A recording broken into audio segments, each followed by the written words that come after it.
So, this section is devoted to what I call the daily practices. Before we dive into the actual nuts and bolts of sales prospecting, this is incredibly important foundation to success. I like to think it's the other 50%. It's not the other 50% of this course. It's probably going to be only about 20% of this course. But I did want to devote a piece of this section to this because it's so incredibly important.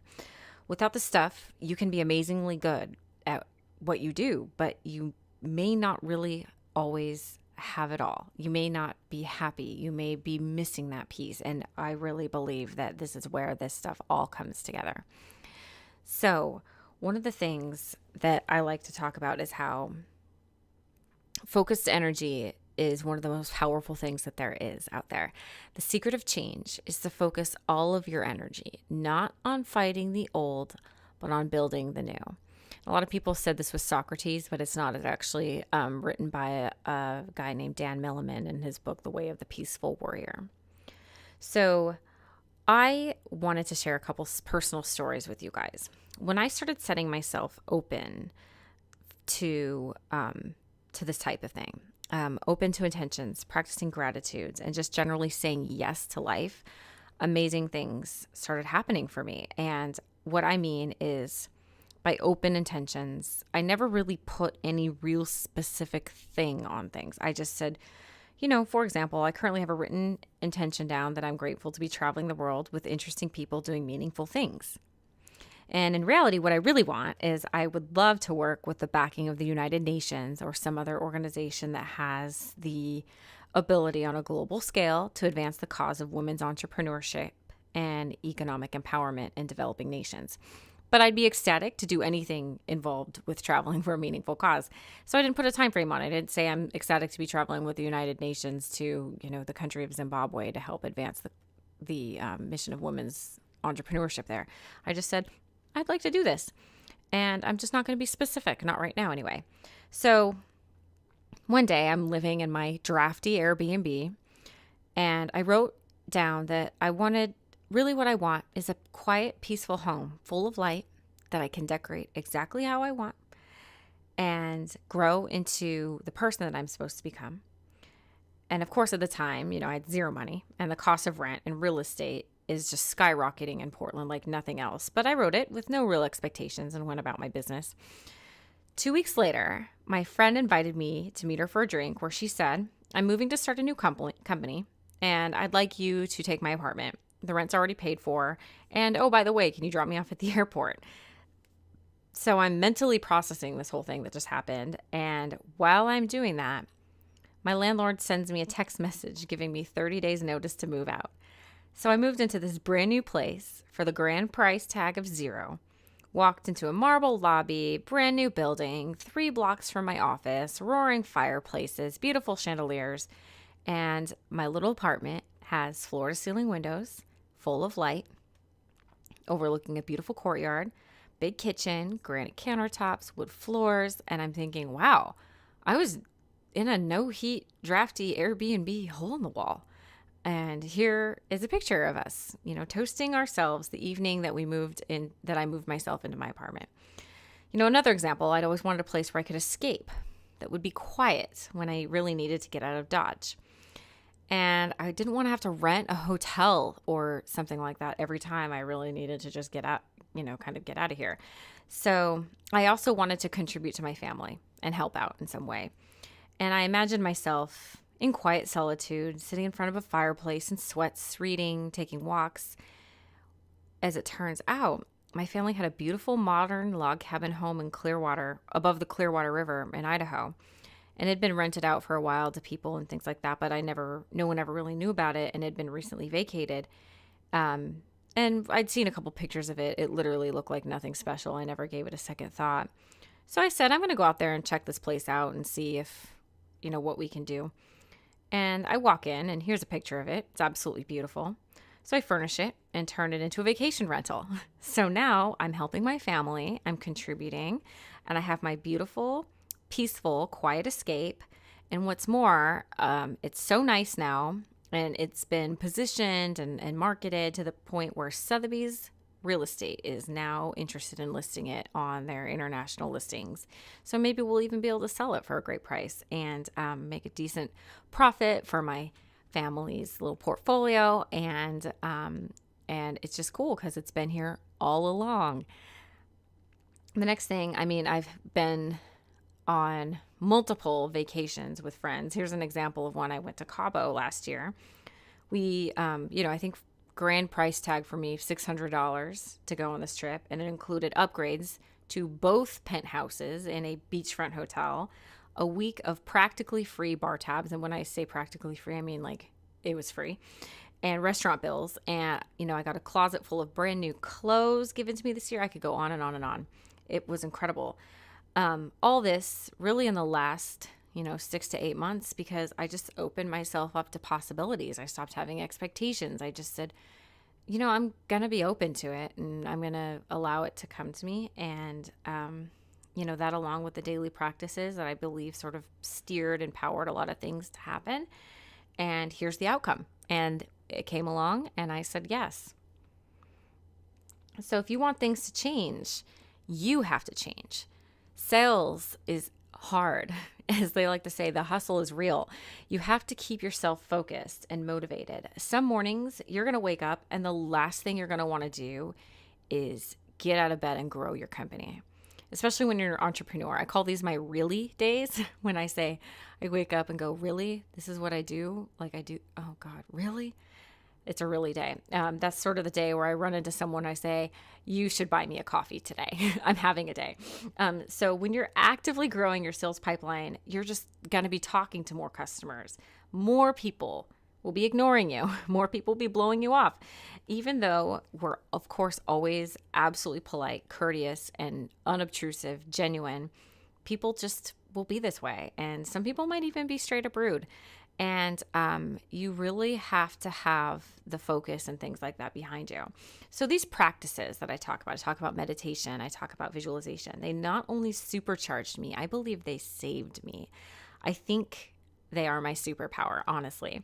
Now, those of you who already practice mindfulness meditation or any component of this can attest. So what I do every single day is I read my intention cards. I have at any point between 6 or 8 sort of intention cards, all focused around areas of my life that I want to improve. The main ones being growth and things like that of my company.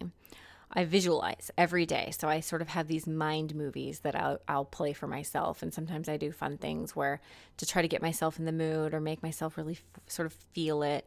I'll listen to fun soundtrack or I'll take an opportunity when I'm in a good mood at a point in the day to sort of do my little mind movie visualization. And it's really fun, actually. And then I do my mindfulness meditation for 10 minutes each day. Some days only 5, but regardless, I try to do it at least every single day. And sometimes when I need a little bit of a boost, I carry my intention cards with me. I'll read them when I'm sitting in traffic. I have a little set in my desk or in my purse. I have an inspirational playlist on my phone that has songs that I love that make me feel great. And I will listen to them and dance my butt off when I'm in traffic and I need a boost. So these are some of the practices. And so I talked about how we were going to be doing meditation. And so I hope you have the Calm app or found some other sort of resource for meditation. And if you need some directions, check the resources that we have available. But also, we're going to talk about setting some intentions. So I want to start by saying that we all have awful things in our heads that we believe about ourselves that are actually not true at all. A lot of women, people in general, but women in particular, believe that we aren't good enough for success. We believe that we're not smart enough. We believe maybe we don't have the education for it, whatever it might be. The voice tells us that we aren't good enough. We don't deserve it. We'll probably never get that. We're ugly. We're fat. We're skinny. We're not cool enough. We're not pretty enough. We're not like them. We're too much like them. Whatever it might be, Whatever your voice says, everybody has one. And it takes a lot of work and a lot of practice to start to determine the voice in your head and hear it for what it is, just a mean voice in your head. So for me, I call it my gremlin, and he tells me that if I don't work incredibly hard, like back-breakingly hard, achingly hard, till the brink of death, I didn't actually earn it. So you know what I do? I make things really hard. I defer rewards. I will literally kill myself because I believe that I don't deserve and I didn't earn the success that I have. And so I never really get to realize it because I defer it. And I don't accept the gifts that come to me, or I have a hard time with it a lot because I don't feel that I deserve them. And so for women, a lot of women have a complex about being a fraud. A lot of women have a hard time with asking for what they deserve. And that also goes along with, a hard time asking to, quote unquote, close a sale, asking to make the order. A lot of women have a hard time charging what they're worth or charging competitively in their marketplace. So we use a lot of these things and put them in place here to sort of help as a fallback. None of these things are actually going to make that mean voice go away, but the mindset of not deserving, that's where we work on our mindset. The voice that says you're a fraud, that's where we work on our positioning and also mindset. The belief that we can't ask for what we deserve, or the fear of asking, is where we incorporate scripts and where we incorporate special offers that are easy and that we know are compelling to our customers to make that just a little easier for us to overcome that. And the mindset, or the voice of saying, you're not worth what you bill for, or you can't charge that. We get over that by targeting properly. So we know that you're going after the right customers who have the budget or the money, see the value, and need what you have to offer, and are very compelled by it as well. So in order to start overcoming some of these things, we create affirmations. And affirmations are really important to reprogramming that mean voice, that negative self-talk that we have that comes out in weird ways. And, you think it might be harmless, that voice in your head, but it's actually affecting us in ways that are actually really hurting our businesses and hurting ourselves. And so what are the areas where you feel maybe deep down that you might not be supporting your own success? Think about these when wording your affirmations, and take extra care with the wording. We want to make sure that everything that we're wording in these affirmations are active present tense. So, for instance, if you affirm that you want success, you'll go on wanting. If you affirm that you hope for better clients, you will go on hoping. If you affirm that you already are successful and that you're creating the immediate reality where your vision is real. So likewise, if you say you want more clients, you might get more clients, but they might be more of the type of clients that you don't really want. So be specific. You want more clients that are a wonderful fit for your offering, that you are delighted to serve, and that experience great results by working with you or your product. That's the type of client that you want. Do you want profitable clients that are a joy to work with? Put that stuff and be really key, or be really specific, and that's key. You could say, I want more high-end clients whom have bigger budgets. You could say, I want more committed clients who are more committed to the end results that I can produce. I want to have or you could say, I am working with clients with whom I can make a big impact for, that kind of thing. So try to eliminate those phrases. I hope, someday, I'm going to work toward, because you will continue hoping, deferring, and working toward. And try to incorporate phrases like, I'm so happy to be, I am excited about, I am grateful for. And those are what help sort of accelerate those to make them more of a reality quicker, and also reprogram that voice in your head, that subconscious voice that says, someday I will be successful. Later I will receive an award or will receive the rewards. So again, here's some examples, and these can be really helpful, especially if you're new to creating affirmations. So I am so excited and grateful that my business is expanding with profitable clients who are a joy to work with. I feel so abundant now that my company's revenue has more than tripled and I make such a great income. I am surrounded by amazing people who need what I have to offer. I'm a magnet for opportunities and success. I easily attract the right opportunities for me and my business.